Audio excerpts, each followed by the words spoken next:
another new R&D Garage video. I want to welcome all my new subscribers. Thank you guys so much for liking, commenting, sharing, and just enjoying my videos. And of course, everybody who has been there since the beginning or joined along the way, thank you so much for continuing on this car journey with me. Okay, now I always forget, every time I make an FJ video, they are just super popular. And so I kind of want to capitalize on that. So we're bringing you another FJ video. And this one's going to be pretty cool. Every single time I put up an FJ video, I get a lot of questions. Basic maintenance, where does this go? Where does that go? How much oil? Things like that. And so today I'm going to take the time to answer all your questions and point out spots where basically I know I've got to stop saying the word basically, because basic maintenance was what I was going to say next. So I'm going to show you all the basic maintenance tips. Yay! But you know what? There is one thing I need before we begin that you guys probably won't. Bear with me.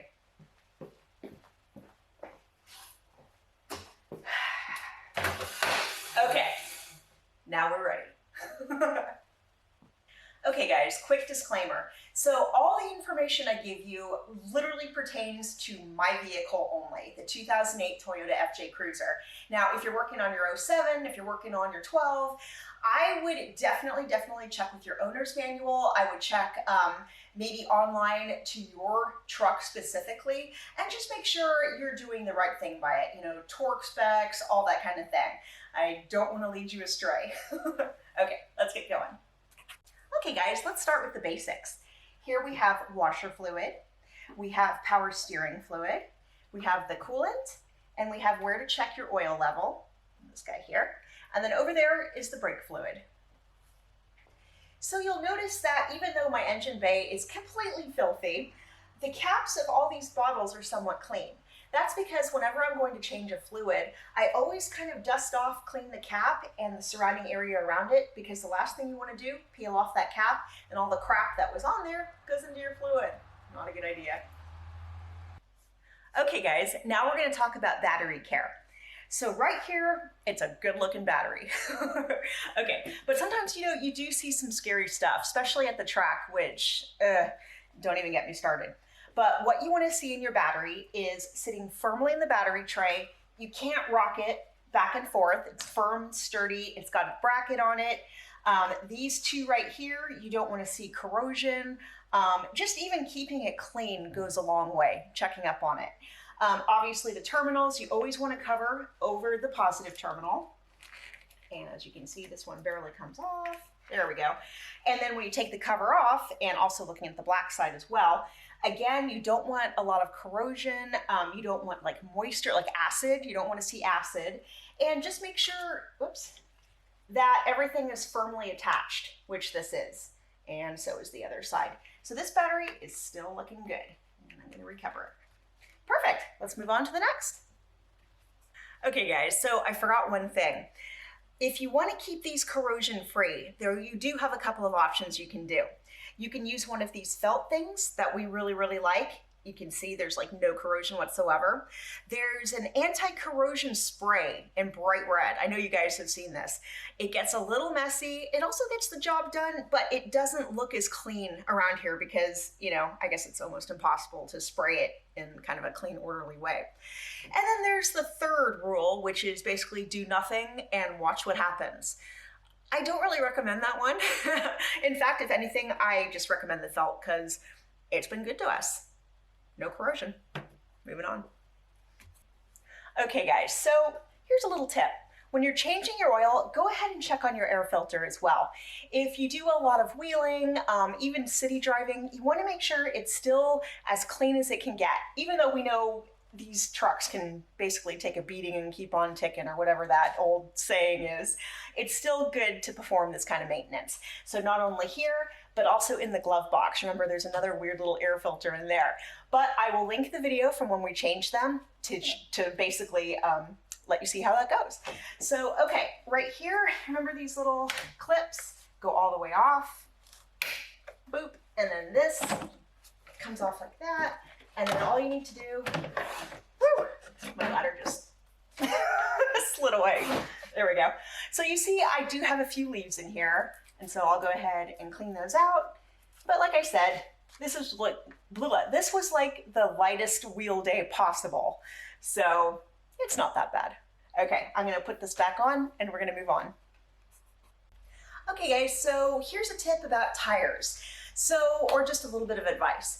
Even though you may have tire sensors on them, don't pay attention to those unless, they're like, oh my God. Basically, just keep an eye on your tire pressures, make sure they're current, make sure you still have enough tread, they look good. Always a good idea to rotate your tires because that way you get a nice even wear on all of them. And don't forget your spare. Because, if one of these does have a blowout or something like that, and you haven't been checking up on your spare, you may have two flats. So, good to know. Okay guys, so if you've been watching R&D Garage for a while now, you know we have like 9 cars, soon to be 10. Which I haven't had any guesses yet. Come on guys, guess what we got?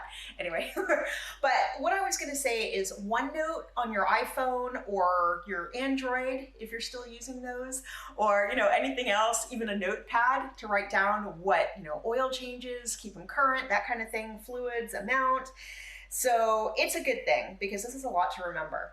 And so this also helps you not having to search the internet every time you need to change an oil on one of your vehicles because you'll have it right in the palm of your hand. And so I just pulled up the 2008 Toyota FJ Cruiser. And so the oil type we usually like to use is Havoline or Mobil 1, 530 synthetic. The amount with the filter change is about 5.5 quarts. Again, this is specific to my FJ. Yours may be a little bit different. And let's see. Yeah, I think that's about it until we get to the bottom part there. So again, look how many notes we have just on our Toyota alone. So I can imagine what you guys have too. Or imagine the rest of the list with all our other cars. Yeah, it's fun. Okay guys, here's the oil fill. So a nice hint about this is sometimes they will list exactly what oil it should be taking, like they did on this cap here, 5-weight 30.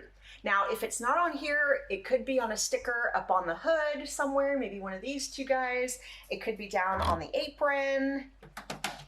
But if you can't find it, having trouble, just look in your owner's manual or even just go to the dealer itself. Don't get it changed by the dealer because they'll rob you blind, but at least they'll have the right information.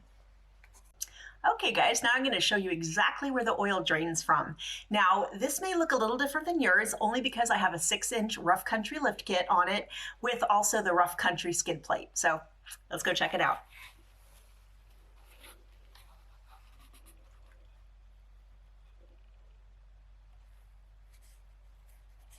So your drain plug should always be at 30 foot-pounds. Always remember to put on a new crush washer, and I'm going to put the part number for the crush washer right there.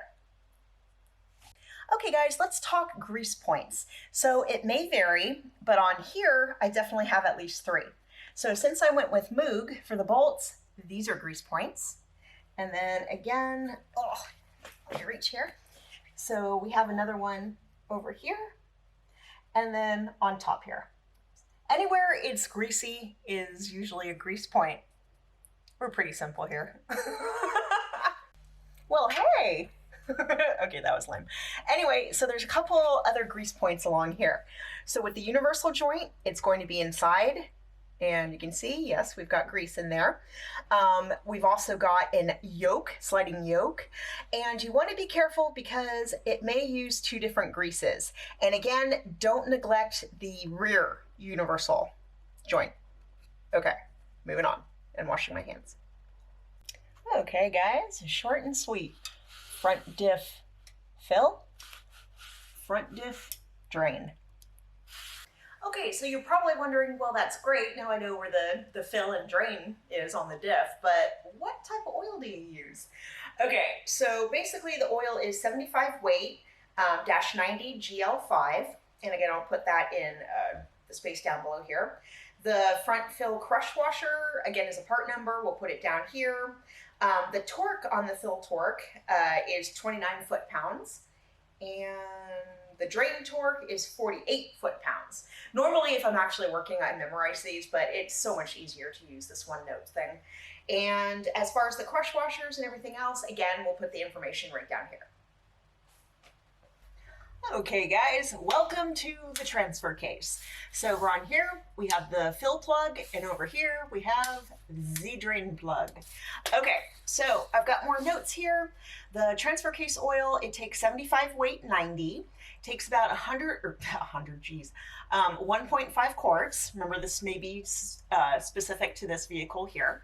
We've got, I'm going to put the fill and drain crush washer numbers, part numbers below. Both the fill and drain torque is 27 foot-pounds. And should we go ahead and do the rear right now? Or, okay, we'll do the rear next. So anyway, that's all you got to know right now. Yay. Okay guys, got a question for you. How many can sit underneath your FJ and not hit your head? Probably just me, huh? Okay. Now we're talking about the rear diff. So we have the fill plug and we have the drain plug right in that oval right there. And now as for the information, oh, thanks for going to sleep, phone, come on.